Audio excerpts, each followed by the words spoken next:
Então, atenção, atenção, senhor Newton César. Parece que começou aqui o cronômetro a marcar. Começou? O meu tá 0000, mas se o teu É, tá rodando, tá valendo. aqui para mim aparece. Não sei se para você é mais lerdo. Estranho, né? Não é. Deveria ser sincronizado, mas não é. É a primeira vez deu, mas o que importa é que tá indo. Vamos embora.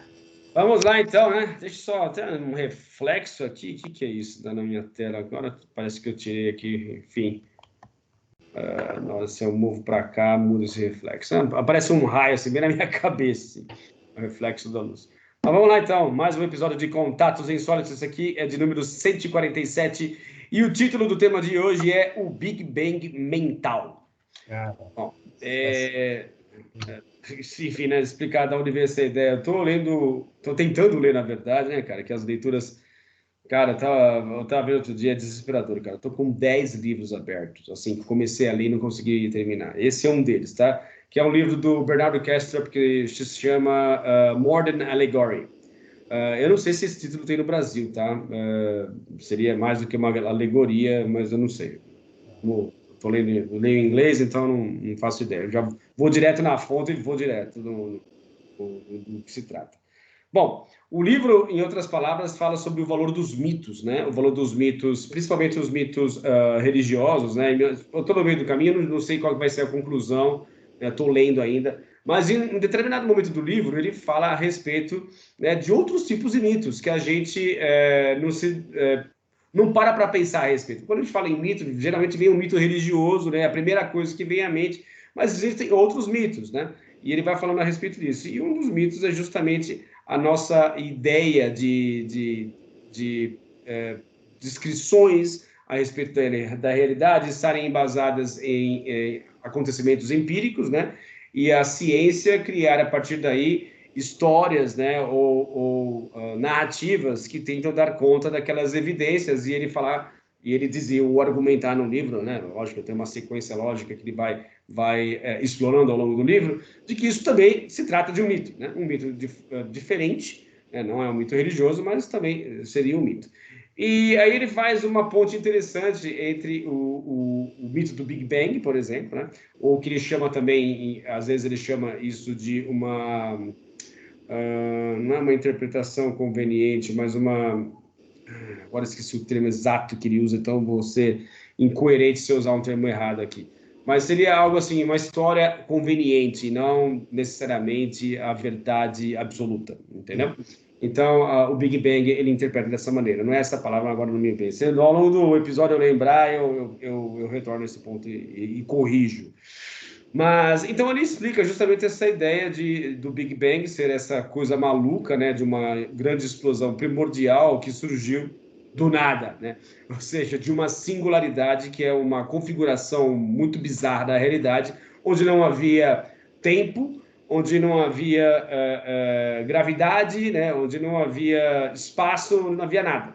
E todos os cientistas se perdem, né? Ou as explicações parece que terminam justamente nesse ponto. Não há, para além dele, nenhuma explicação plausível. Todas as equações colapsam e não consegue se explicar nada a partir desse ponto. E aí ele faz essa transposição, né? Como, né? Obviamente, ele como um idealista metafísico, e ele defende a ideia de que o universo é mental, de que o nosso próprio sistema cognitivo também se assemelha ao Big Bang, né? E de que forma isso? Justamente em nossa interpretação, ou a nossa forma de transitar pela realidade, achando que há uma linha do tempo, né? Se direcionando, né? Uma seta do passado, passando pelo presente e indo em direção ao futuro. E aí ele menciona justamente isso no livro, né? De que isso também se trata de um mito, justamente fazendo essas diferenciações, né? Entre uma coisa e outra. Então, a nossa concepção muito comum, né? Inclusive, abordamos isso em um episódio em particular a respeito do tempo, né? Podemos fazer uma revisita, se for necessário, né? Porque acho que é um assunto sempre bastante complexo, de que o passado, na verdade, se encontra apenas em nossas memórias, né? E essas memórias, obviamente, são vivenciadas quando? No tempo presente. Por outro lado, o futuro, que são projeções ou perspectivas ou expectativas de que hajam desdobramentos a partir do tempo presente, também ocorrem quando? No momento presente. Então, passado e futuro existem apenas no momento presente. Eles não podem ser vivenciados nesses tempos fictícios criados a partir desse ponto singular, ou seja, essa singularidade que é o momento presente. E aí nos resta, né, apenas essa apelação ao momento presente. Pô, pelo menos alguma coisa é palpável. Ele fala, não, nem o presente é tão palpável assim. Por quê? A partir do momento que você fala presente, já foi, já era, passou, né? Então, fica uma fração de tempo, assim, muito pequena, né? E não há uma fronteira muito bem definida, né? Quando exatamente que é isso? É uma fração de segundo?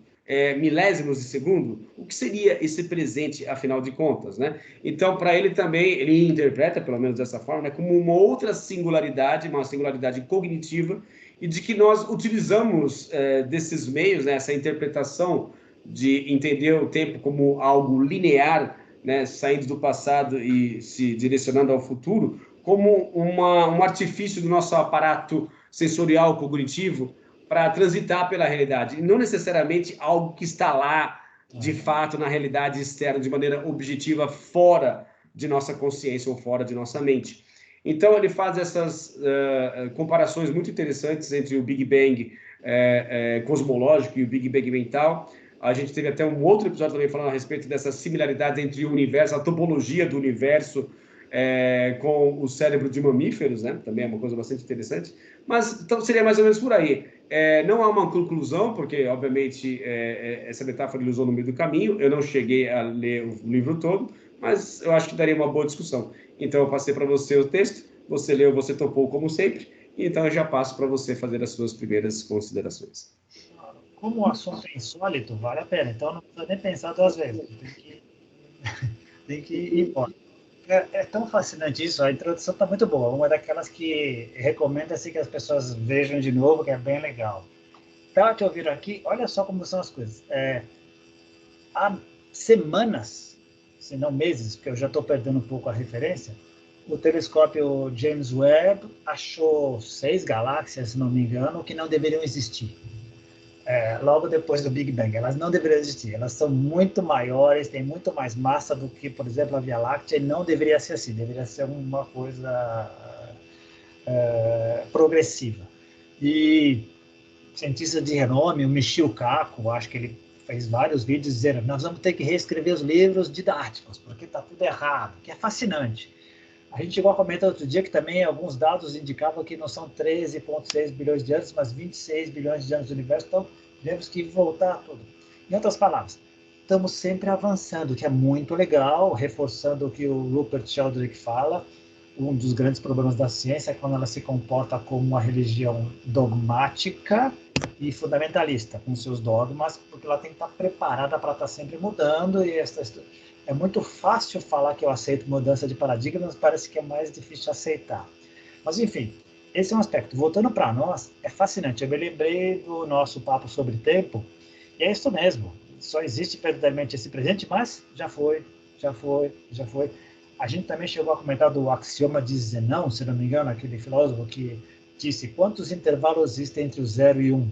Putz, infinitos, né? E a gente tem dificuldade de mensurar o infinito, porque ele é infinito por definição, mas o que eu acho mais fascinante é isso. Nós, símios avançados que criamos smartphones, podemos cranear esse tipo de coisa para poder navegar aí. Eu acho que essa é a grande sacada. Para poder navegar nessa condição que a gente está aqui, porque a gente parte do mesmo princípio, somos apenas e tão somente veículos através do qual a consciência cósmica ou profundo Brahma se manifesta. Concordamos? Sim, claro. E para se mexer nesse espaço-tempo, a gente criou espaço-tempo, tem essa intelecção, e você está falando, a tua descrição do passado, por exemplo, é genial, mas olha que interessante, realmente ele só existe na nossa memória. Mas sem toda essa bagagem que a gente criou até agora, não tem idioma, não tem referência, eu não posso saber quem é você, eu não posso saber quem eu sou, eu não posso saber nada. Então, essa memória tem que estar ali. E se ela não tiver, se tiver algum problema, me complica a vivência no presente. Me complica a projeção para o futuro. Então, são mecanismos fascinantes que a gente teve que criar no meio do caminho. Provavelmente já estava no desenho do jogo cósmico que o Profundo criou. Mas mesmo assim a gente foi descobrindo e vamos descobrindo coisas interessantíssimas na marcha, né, no caminho, e debatendo. E um dos debates que a gente mais gosta é esse. O materialismo não dá conta de tudo, o idealismo, por enquanto, dá conta da maioria das coisas, mas talvez ele esteja incompleto também, porque todas as teorias são incompletas, a realidade com R maiúsculo é muito maior. Mas eu acho fascinante como a gente consegue bolar esse tipo de coisa e poder conversar sobre isso, como a gente está fazendo agora. Que fascinante é isso, né? Como a gente consegue criar coisas para poder navegar com o mínimo de conforto, porque senão não dá. E ele fala justamente nos exemplos que ele menciona, ou ao decorrer dos exemplos que ele dá em relação ao Big Bang mental, é justamente isso que você mencionou, que é para você fazer jus ou dar sentido ao momento presente, é que você faz essas projeções, como se fosse um cone. Você vê até aquelas representações do cone do Big Bang, né, explodindo e gerando o universo na sequência, olhando para trás, olhando para frente, né, e tendo um mínimo de sentido ao momento em que estamos, né? Então, eu concordo contigo, né? Você tem a história, você tem livros, onde há narrativas, há mitos ali, tentando dar conta de explicar, né, até onde eles chegaram, e a gente faz a mesma coisa agora aqui, né? E o futuro também é isso, né? Perspectivas, expectativas em relação a um eventual futuro, mas que, na verdade, ele não está aqui ainda, né? Não existe. E jamais, isso que é o mais louco ainda, o futuro jamais existirá. Já parou para pensar nisso, cara? O futuro nunca existirá. É simplesmente uma projeção nossa, né? Então, é um mecanismo bastante sofisticado, digamos assim, de navegação pela realidade, coisa que, por exemplo, muito provavelmente os animais não têm, ou se tiverem, deve ser algo bastante rudimentar, né? Eu acho que existe uma coisa que eu estava até pensando outro dia, aí, fazendo um parênteses aqui, né? Pensando inclusive no meu próprio cachorro, né? Meu próprio pet aqui, né? Que há resquícios de memória, porque o cachorro ele consegue se lembrar de mim. Se ele se lembra de mim e abana o rabo sempre que me vê, é porque existe uma memória, existe ali algo que me faz, que faz dentro dele, ou dentro da consciência, dentro da mente daquele cão, reconhecer eu, né, como já tendo sido parte da experiência dele em algum momento no passado. Então, há ali uma proto-memória ou alguma memória funcionando de alguma forma, né? Eu não sei se há expectativas de futuro, nunca parei para pensar se um cão ou um animal faria essa projeção. Talvez sim, porque daria a ele uma ideia de que, se comportando dessa maneira, ele consegue pegar uma presa que pode passar, né? Então, qualquer animal que fique em tocaia, por exemplo, esperando, é porque ele tem essa expectativa de que o animal vai passar ali e ele vai conseguir caçar esse animal eventualmente em algum momento do futuro. Mas você vê que maluco, cara, sem isso, como é que você transita para a realidade? Seria um eterno, o que eu estou fazendo aqui, o que está acontecendo, como é que eu me viro? Inviabilizaria a sobrevivência. Exatamente. E olha que louco, mais louco é isso. Quando você me passou o descritivo, eu acho que foi no domingo, não sei, ao sábado, me deram dois exemplos, e um deles exatamente o seu cachorro, que eu não conheço, e o cachorro da minha sogra. Com essa ideia, você deu esse exemplo, eu pensei exatamente a mesma coisa. Ele te reconhece, e a cachorra, eu me lembro que quando ela chega, por exemplo, do veterinário, a gente abre a porta, ela sabe exatamente onde é que está a comida e a água. Ela sabe exatamente onde é que está. Então tem uma memória aí. E a projeção do futuro, sabe o que me ocorreu? Quando ela vê a Elaine pegando a coleira dela, eu acho que ela já projeta. Não, essa coleira significa que eu vou sair e que eu vou para algum lugar que talvez seja legal, não sei, talvez ela projete isso, né? Ela fica super excitada, ela começa a pular. Então tem uma projeção aí, é o que eu interpretei, né? Para a gente ver esse exercício. Que louco isso, cara, que é muito legal. E faz sentido, porque dá sentido ao teu presente, como você navega, para usar o termo que você usou, no presente com um mínimo de segurança. Tem que ter, né? Tem que ter.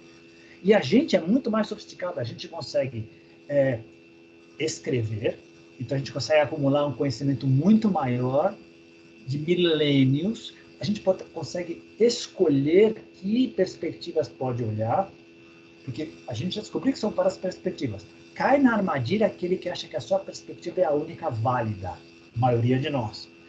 Ganha brilho, ganha sentido e significado à vida, porque outra coisa muito interessante, nós somos criaturas que precisam criar significados o tempo inteiro, nem que eles sejam falsos. nem que eles sejam desarticulados, mas senão a gente não sobrevive.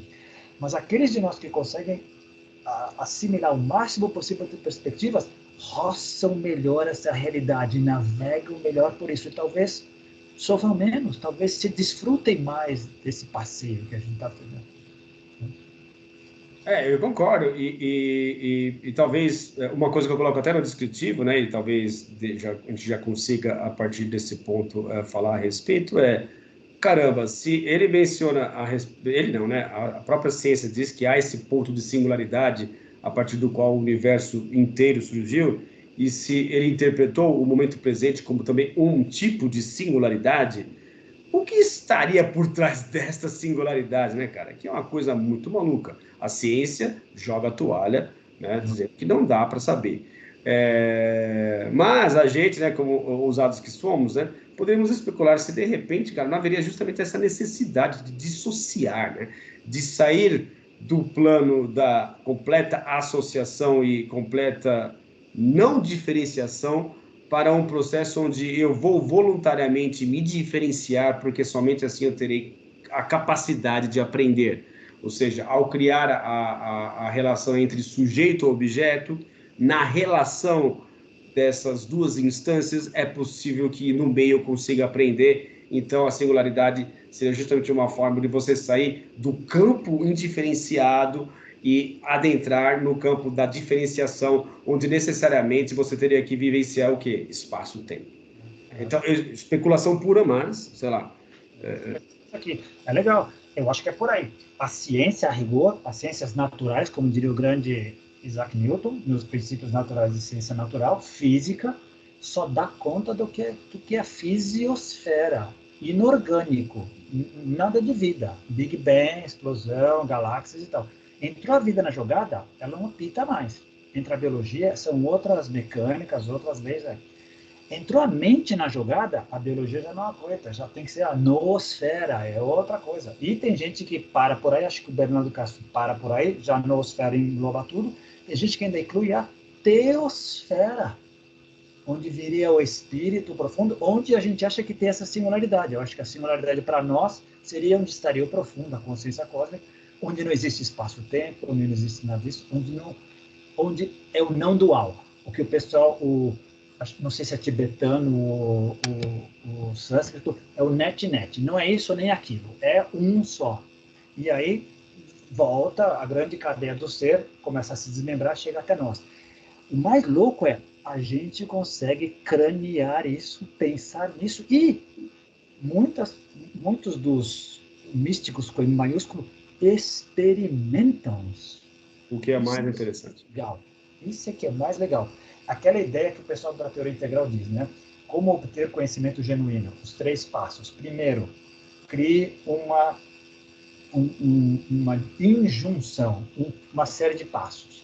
Isto é, você quer saber a que temperatura ferve a água? Vá lá, esquente a água e põe um termômetro. Segundo, faça a experiência. Faça a experiência. Anote os dados. Terceiro, procure uma comunidade que tenha feito mais experiência e compare esse resultado com ela. Aí você vai poder saber se confirma ou não confirma. É fácil fazer isso e se referir só a um laboratório de química e biologia e física no colégio, mas a gente já conversou aqui quantas pessoas fazem 8 anos de meditação, 8 horas por dia, fazem todos os trabalhos que esse pessoal fez para poder chegar lá e poder comparar os seus resultados com eles. Milhares de pessoas fazem. Chegam a essas experiências. Isso é fascinante. E, por enquanto, é a melhor explicação que tem no momento. Se for outra, a gente vai descobrir lá na frente. O mais louco é, como você falou agora, já te passando a bola, para a ciência física, para o nosso universo, vai-se até o Big Bang, até a singularidade, e antes dela não se conversa, não existe um antes dela. Aí se cria a ideia de que são outros universos, múltiplos universos, a gente cria as outras ideias, né? Para o nosso caso, existe o sopro de Brahma, a respiração de Brahma, vai, volta, expansão, colapso. O profundo querendo se reinventar o tempo inteiro, aprendendo com cada um de nós. Toda experiência é válida, nada se perde, eu estou aprendendo o tempo todo, com cada uma das criaturas sencientes que aparecem aí. E provavelmente com as não sencientes também, elas fazem parte daquele grande cenário. onde a gente atua, onde o profundo atua através de nós.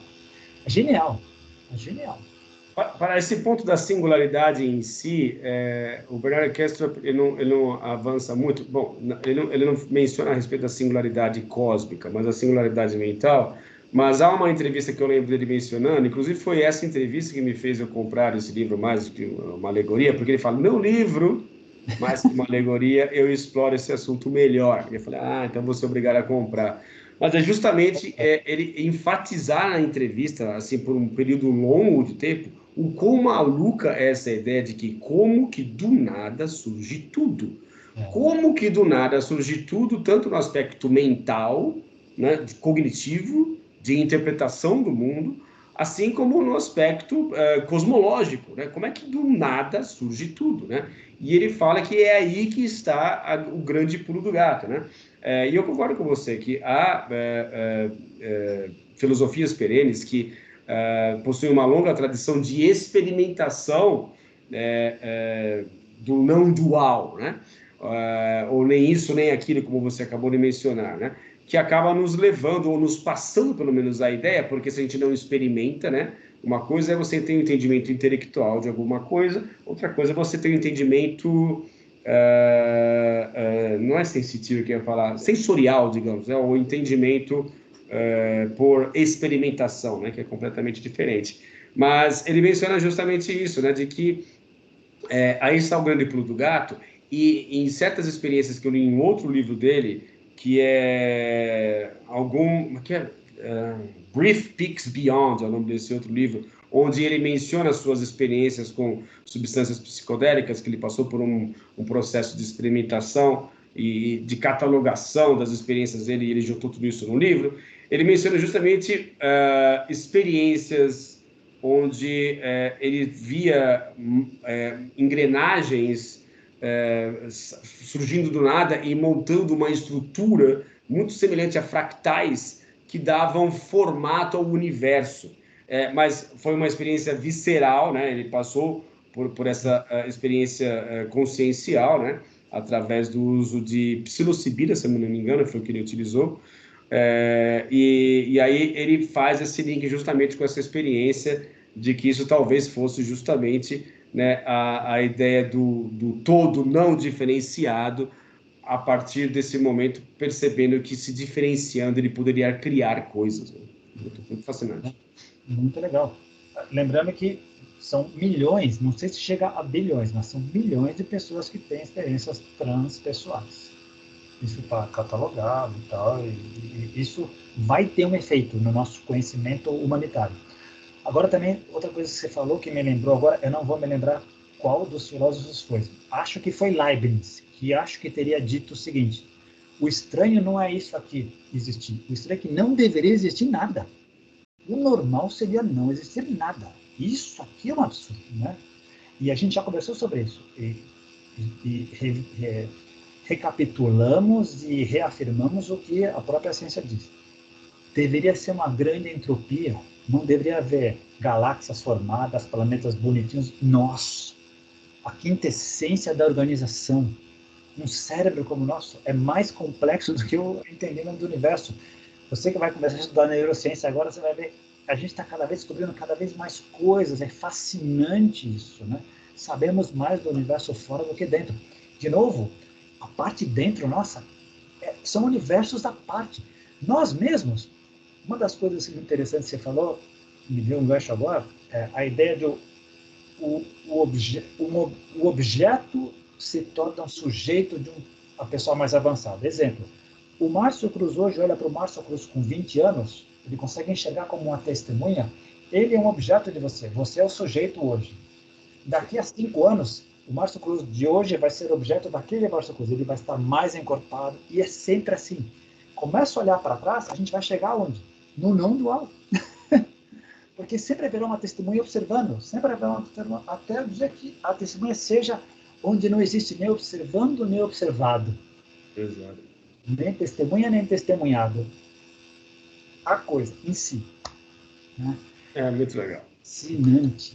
É fascinante. E talvez haja realmente níveis de escala conscienciais para além dessa singularidade, onde talvez a consciência individual trafegue com maiores níveis de liberdade do que aqui, né?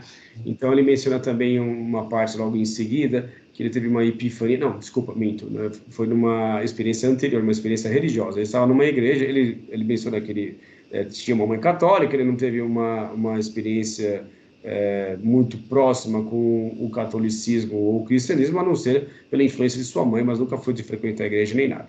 Depois de velho, né, ao estudar todas essas coisas, que ele foi perceber a necessidade de entrar em contato com certos aspectos religiosos, e um deles é o cristianismo. Então, com finalidades justamente experienciais, ele passou a visitar algumas igrejas, e dentro de uma igreja ele passou a ter uma epifania, um insight, ao ver Cristo crucificado, de justamente aquilo remeter, ser uma metáfora, né, ou uma simbologia apontando para uma verdade, justamente essa, de que nós somos esse Cristo pregado na cruz do espaço-tempo, ou seja, o sacrifício que deveríamos fazer aqui enquanto seres encarnados é justamente esse, de estar num aspecto restritivo da realidade, para que pudéssemos aprender ou proporcionar ao universo uma perspectiva única de aprendizado, mas que isso seria custoso, ou seja, seria necessariamente desagradável ou sofrido de alguma forma,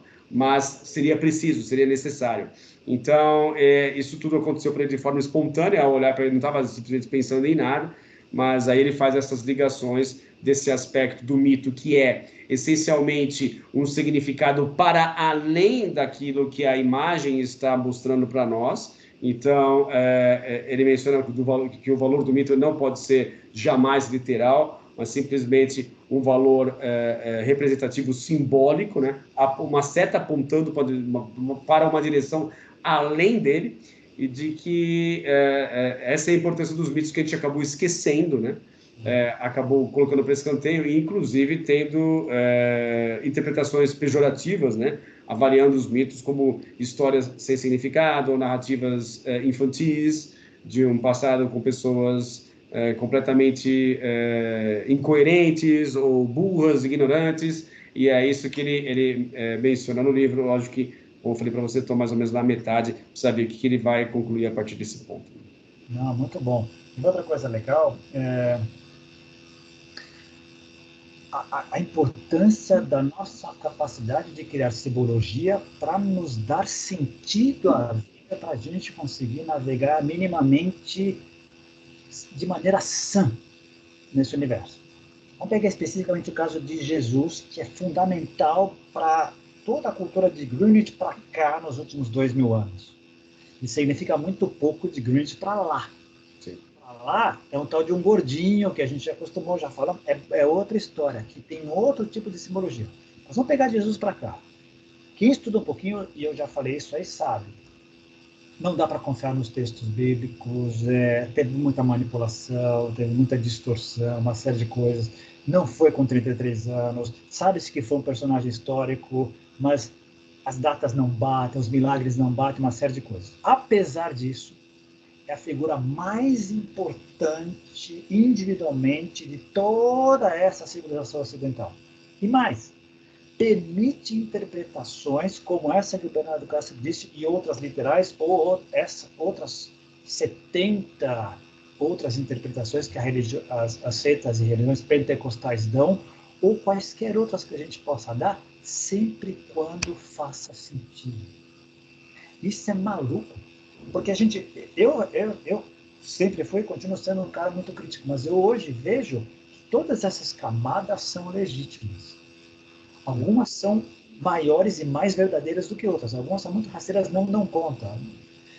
Exemplo, você vai lá visitar Jerusalém, quando eu fui lá, te oferecem tantos pedaços da cruz que dá para montar 50 cruzes. Te mostram 7 lugares diferentes onde é o Gólgota. Em outras palavras, ninguém sabe exatamente onde foi, mas virá uma narrativa por trás, calcada nos textos, nos apócrifos, uma série de outras coisas.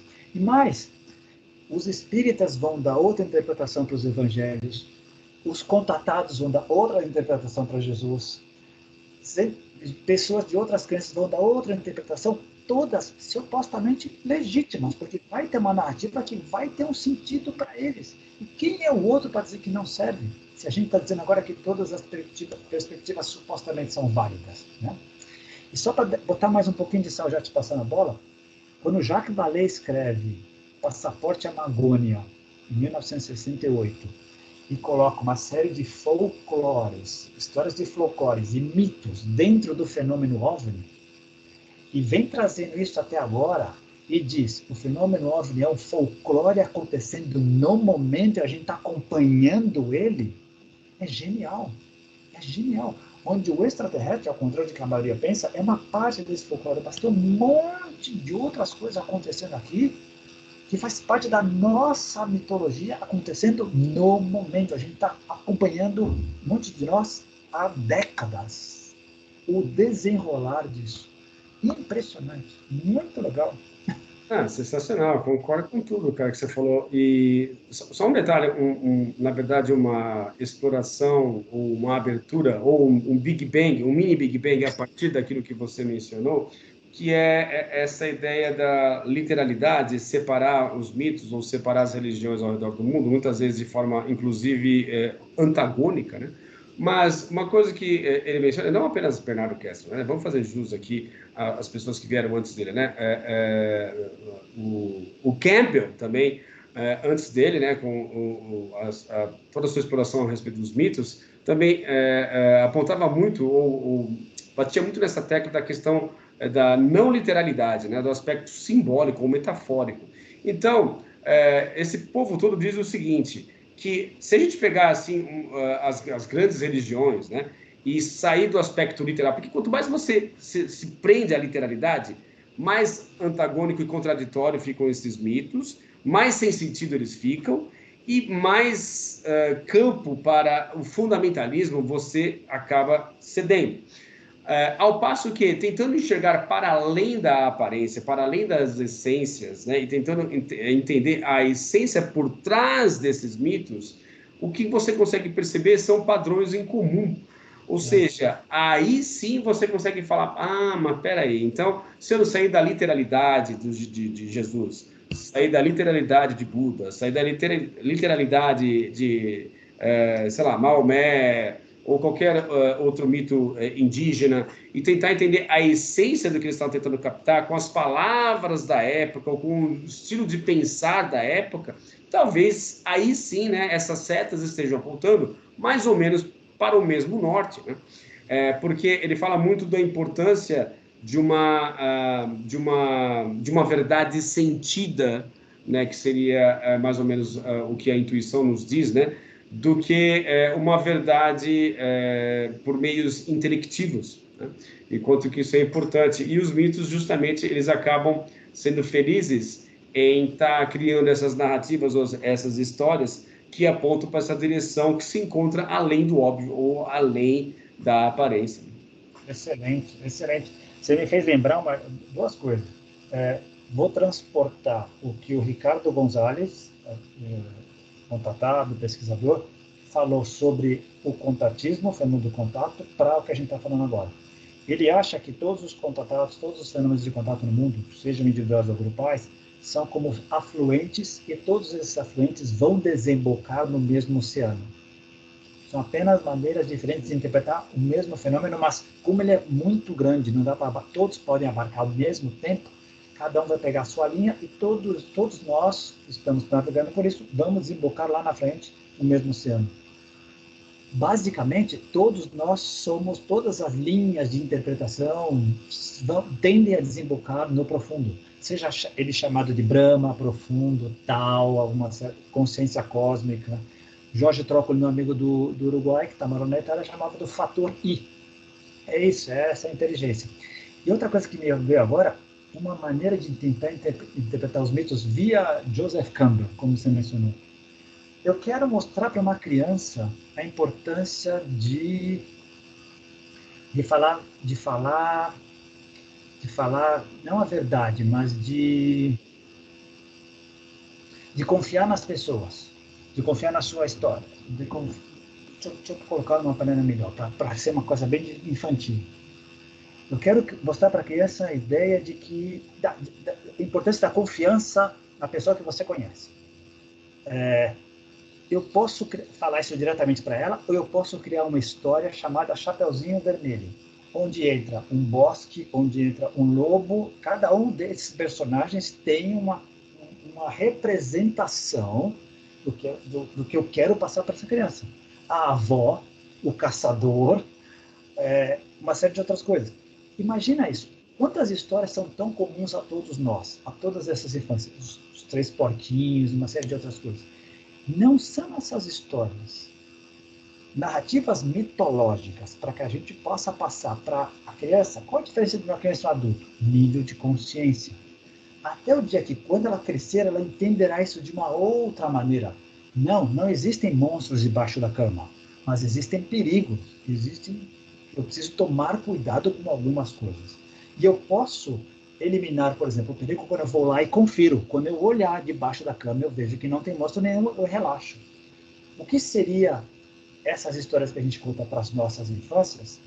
Me ocorreu agora fazer um paralelo com todas essas mitologias que vem acompanhando as humanidades nos últimos milhares de anos. Porque a gente já falou aqui, várias dessas histórias são comuns a todos nós, né? O mito do herói, né? O filho pródigo, né?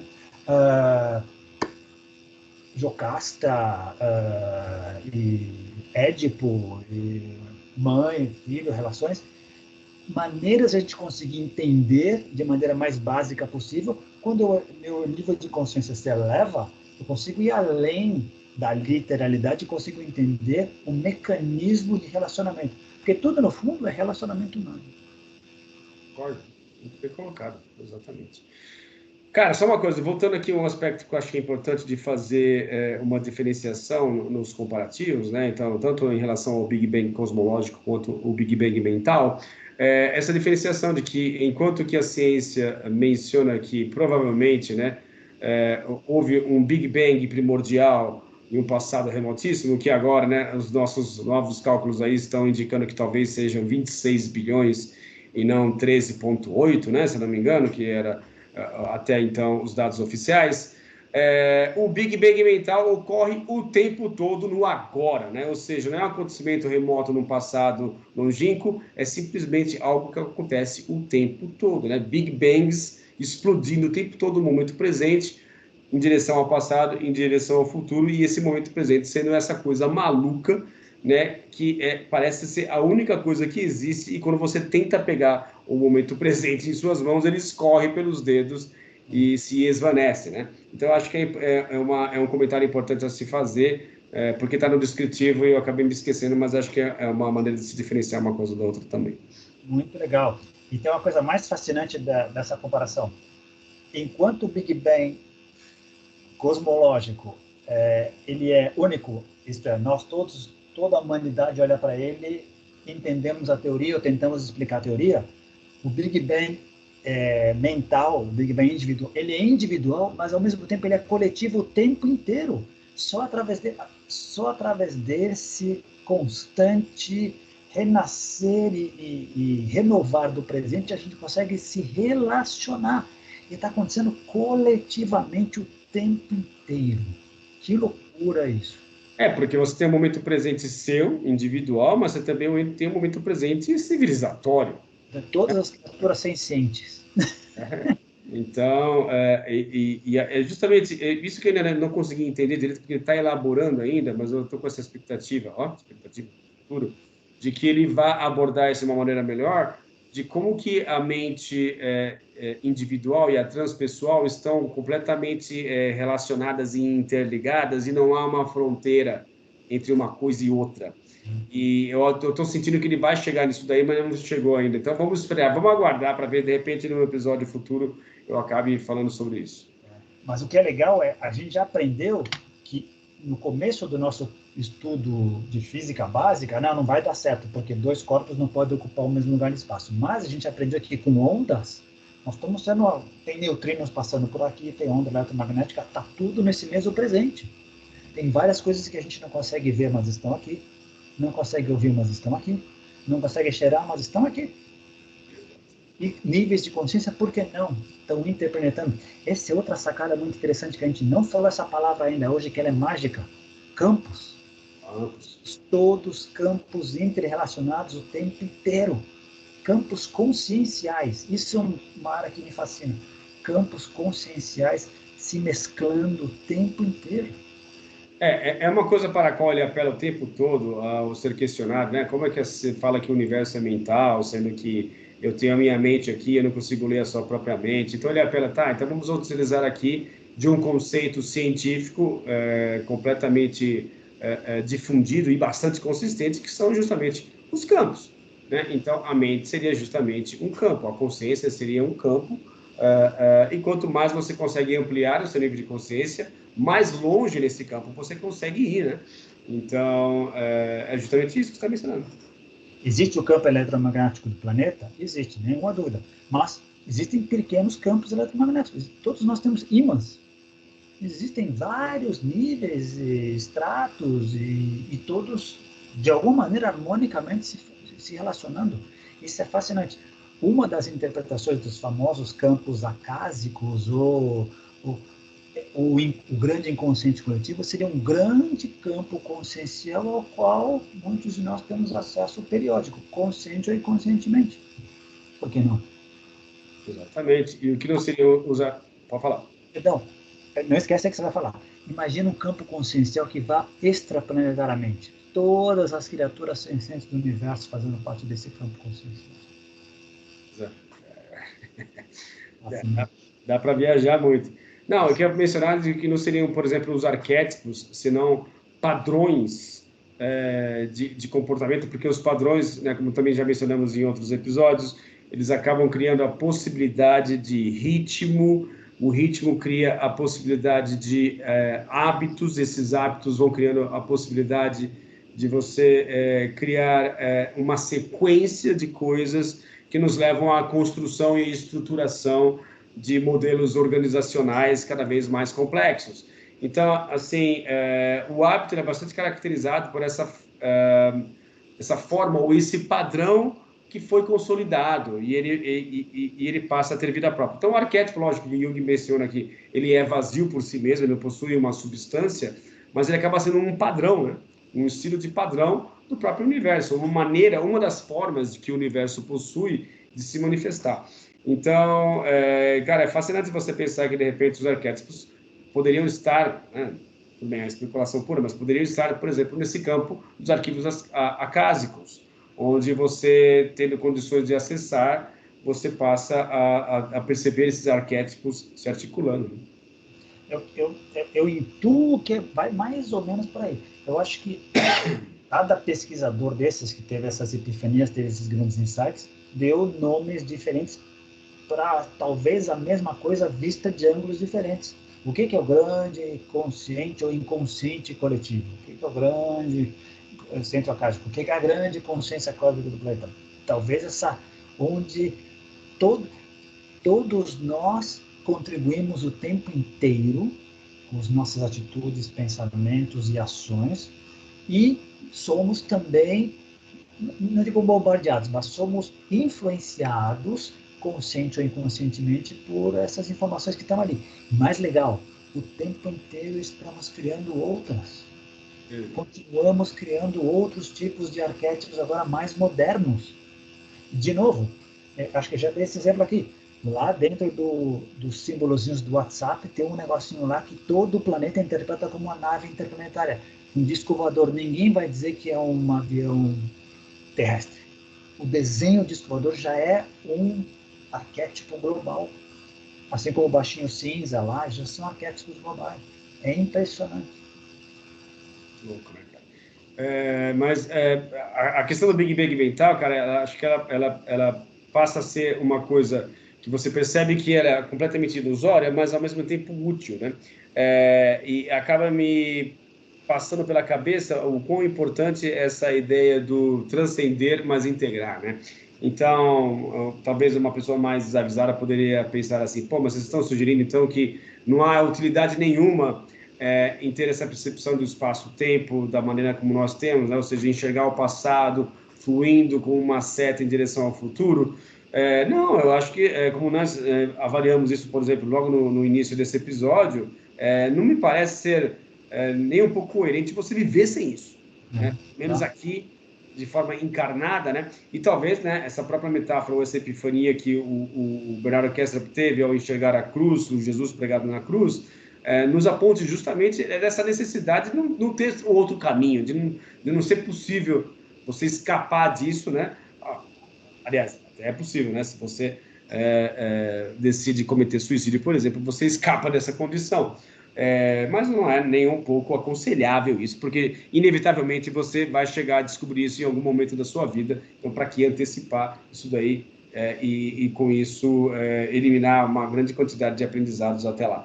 Então, eu acho que é importante essa questão do transcender, mas integrar, de pensar a respeito nos expande, nos dá essas possibilidades. Pô, eu não preciso mais ser escravo dessa ideia, né? Eu acho que isso também traz implicações, embora não vá dar tempo de a gente explorar isso, mas vamos tentar ver se a gente consegue elaborar alguma coisa nos próximos episódios da ideia da manifestação, né? Porque acho que está muito na moda, eu vejo nos vídeos as pessoas comentando isso, da questão da manifestação da realidade, né? Eu quero manifestar a realidade. Lógico que tem um aspecto disso que eu acho bastante infantil, que é a questão do ego querendo controlar as coisas e manipular as coisas ao seu bel prazer, e eu acho que não é por aí.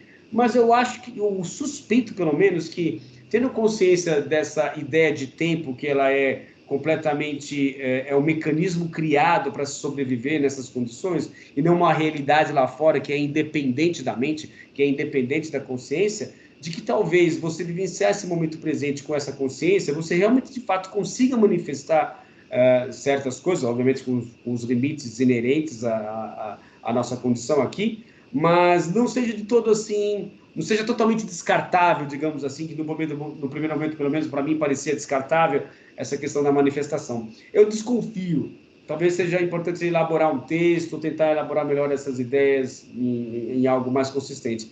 Mas não sei, o que você acha disso? Você acha que talvez haja, justamente no momento presente, essa concepção ou essa ideia de que é somente agora que você consegue manifestar as coisas? E talvez se antecipando em relação ao futuro, vivenciando algo que você queira, você já vai treinando o seu corpo ou a sua mente para que você se comporte de uma maneira que seja possível, então, não atrair esse futuro, mas seja possível você vivenciar algo de uma forma cada vez mais consistente, até que você adentra naquilo de fato, meio que quase automaticamente. Não sei, cara, especulação demais aqui, mas passo para você a bola aí. O canal chama Contatos Insólitos. Eu acho que a gente está aqui para isso. Eu acho que o que eu aprendi eu acho que nós, seres humanos, Homo sapiens, às vezes estúpidos, às vezes ignorantes, mas geniais às vezes, a gente tem flashes, a gente tem percepções, captações de parte dessa grande realidade, e quando a gente traz para cá, cada um de nós interpreta de acordo com o seu nível de consciência. Então, eu tendo a crer que essa explicação rasteira da manifestação, eu crio aquilo que eu quero, eu estou estudando a minha realidade, que é muito rasteira, provavelmente ela é uma interpretação distorcida de alguma coisa que é real, possível e passível com outros tipos de regras. Se não haveria sonhos premonitórios. Não haveria possibilidade, e isso é fato, acontece com algumas pessoas. O erro aí é querer controlá-los, é achar que eu sempre vou ter, né? Mas aconteceu em toda a história, da humanidade. Alguma coisa tem por trás, é certeza, né? Outra coisa também que me ocorreu agora, que você estava falando, que estou chorando um pouco tanto, deixa eu tentar recuperar. A ideia da importância do espaço e do tempo. Para esse tipo de existência, a única maneira que me ocorre para a gente poder acompanhar a mudança e a transformação seria com essas duas variáveis. Sem elas, como é que eu vou acompanhar a transformação? Não só a transformação, né, mas talvez a consistência do encadeamento de coisas só seria possível mediante essa noção, ainda que fictícia, uma seta do tempo saindo do passado, passando pelo presente, se dirigindo ao futuro. Eu consigo entender, porque o lance, quando a gente fica confortável na paradoxalidade da existência, a coisa melhora. É muito desconfortável, mas tem que ser assim. Exemplo, a gente tem que aprender a conviver com o fato de que sabemos que vamos morrer. Quando a gente aceita isso, alivia, dá menos medo, a coisa fica melhor, pessoalmente falando. Paradoxalmente falando, opa, surgiu uma coisa aqui. Eu consigo entender que, na essência, eu sou um eu, com um E maiúsculo. Mas eu consigo entender que esse meu eu, ele consegue olhar como observador hoje para o meu eu com 10 anos, com 20 anos, com 25 anos. E existem algumas fotografias que vão me mostrar como eu fui me transformando ao longo do tempo. Fenotipicamente, por fora, e também interiormente. Eu consigo me lembrar como eu pensava naquela época. Eu consigo, parece paradoxal, né? Parece paradoxal, mas é o mesmo cara? Sim e não. É o mesmo eu, é a mesma companhia, que me acompanha o tempo inteiro, está sempre comigo, mas ele vem mudando. E eu acho que ele só vem mudando porque o tempo mostra essa mudança num cenário, na relação com outros. Isso é fundamental. Para esse tipo de existência aqui, nessas condições que a gente está, é fundamental. Em outros lugares, em outros ordens, em outras facetas da realidade, talvez as regras sejam outras, mas para a gente aqui é fundamental. Sabendo que as regras, isso que eu acho legal, sabendo um pouquinho das regras do jogo cósmico, do profundo, e aceitando-as, a gente começa a brincar, fica mais legal. Não resistir, não resistir. Às vezes é melhor, deixa eu jogar primeiro, depois eu vou tentar entender. Muitas pessoas às vezes se paralisam no tentar entender e não jogam. Não jogam. Exatamente. Isso, inclusive, é uma problemática que a gente possui dentro da missão Rama, por exemplo, de haver um medo excessivo, de se jogar nas experiências, ou uma tentativa de... isso é bem que coisas do ego, né? De você controlar a coisa de tal maneira a você eliminar ou tentar, sei lá, o máximo que você conseguir tirar todos os desconfortos possíveis. E, cara, não tem como. Então, assim... você muitas vezes se abdica da experiência em si em função de uma série de considerações prévias que te impedem de se jogar na experiência, e aí sim talvez o conhecimento intuitivo ou o conhecimento sentido, né, que é uma coisa que inclusive também é recente para mim, tá? Que não é muito longe desse momento, para mim era uma coisa inconcebível, vai fazer você realmente entender aquela situação com outros olhos, coisas que de repente um livro ou uma outra pessoa dizendo para você jamais seria possível, né? A Cris Cavalieri, ela costuma falar que não adianta falar para você aqui, sei lá, 1000 palavras, tentando explicar para você das mais variadas maneiras possíveis o que é uma piscina, sendo que você pode ir lá se jogar na piscina e descobrir por si mesmo qual que é a sensação de estar numa piscina.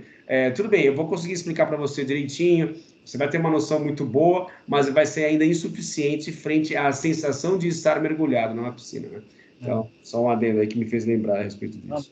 Bem legal. E pegando um gancho na maioria do cenário dos meus alunos no mercado financeiro, existir é correr risco.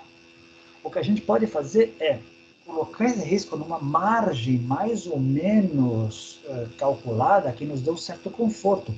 Mas o exemplo que eu sempre costumo dar para as pessoas, selecione os 5 melhores momentos da sua vida, qualquer pessoa, os top 3 vai ser momentos de grande tomada de risco e que deu certo.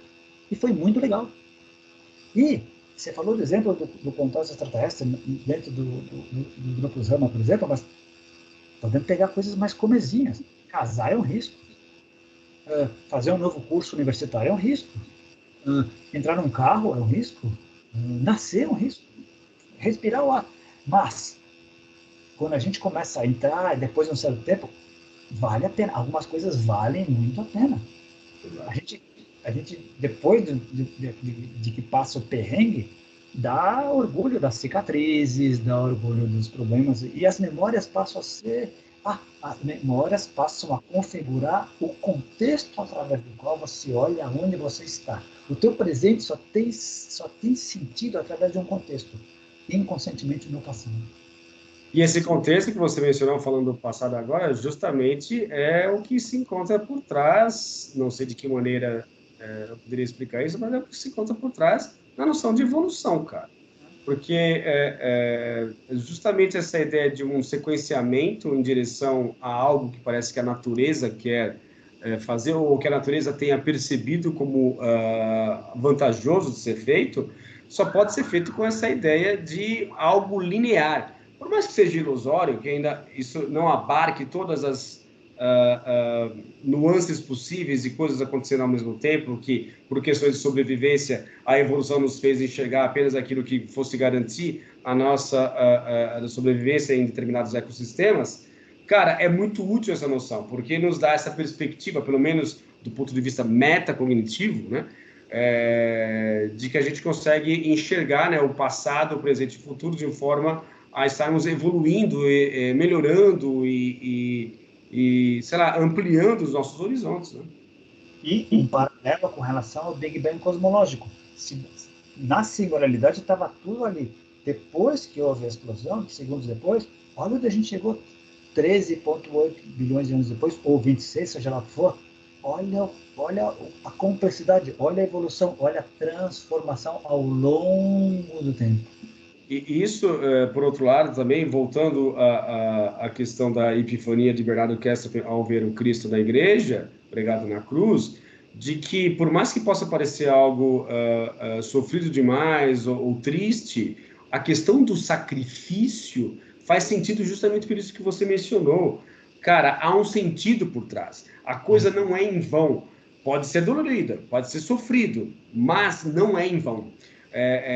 Porque o universo está, digamos assim, grávido de significado. É que a gente não tem olhos para isso, né? Vemos as coisas de uma maneira achatada, vemos apenas as aparências, mas se a gente conseguir ter essa grandeza de enxergar as coisas além das aparências, a gente vai chegar nesses significados todos, inclusive entendendo, por mais que seja dolorido, né? Não sei quem foi que falou, eu ouvi algum tempo, bom, alguém algum tempo atrás falou, mencionou a respeito de um filósofo, alguém que mencionou que, acho que foi o Viktor Frankl, talvez seja, de que o sofrimento ele é muito mais suportável se há um significado por trás. É ele mesmo. Foi ele, né? No campo de concentração, da filosofia. Exato, exato. E é justamente isso. O Cristo pregado na cruz, por mais que seja uma visão, se você partir para a literalidade, extremamente violenta ou sofrida, há um significado por trás ali que não é metafórico, desculpa, que não é literal, mas é metafórico, justamente apontando para a ideia de que, olha, o sacrifício existe, mas vale a pena. Essa acho que é a mensagem que fica, né? Muito legal. E só para complementar, quando a gente chega a um certo nível de consciência e tende a fazer certos sacrifícios, você sabe que eu sofrerei, mas se é para o seu bem, vale a pena, porque você e eu somos a mesma coisa. Exatamente. Tudo bem. Bom, nos encaminhando aqui para quase uma hora aí, né? Deu 58 e pouquinho. Então, eu queria aproveitar e, mais uma vez, aqui agradecer a sua sempre generosa participação, né? Com os seus insights sempre muito bem-vindos e que enriquecem as discussões de forma singular, né? Apelando para a singularidade aqui também. Mas é isso, cara. Então, muito obrigado por mais um episódio de Contatos Insólitos e queria aproveitar também esse tempinho para pedir para as pessoas curtirem os vídeos, né? Se inscreverem no canal, divulgarem para outras pessoas também que possivelmente possam gostar dos assuntos que nós abordamos aqui, totalmente de forma no improviso, né? A gente tem um tema, mas a gente vai sempre estar improvisando, né? Porque a gente vai discutir as coisas e nunca sabe o que vai surgir, o que vai ser desdobrado, o que vai surgir a partir de cada Big Bang que a gente propõe, né? Mas essa é a ideia. Então, né, de repente, se tem alguém que possa gostar desses papos, por favor, divulguem. Então é isso, cara. Muito obrigado e nos vemos no próximo episódio de Contatos Insólitos. Combinado. Grande abraço. Abraço, até mais. Tchau, tchau. Tchau.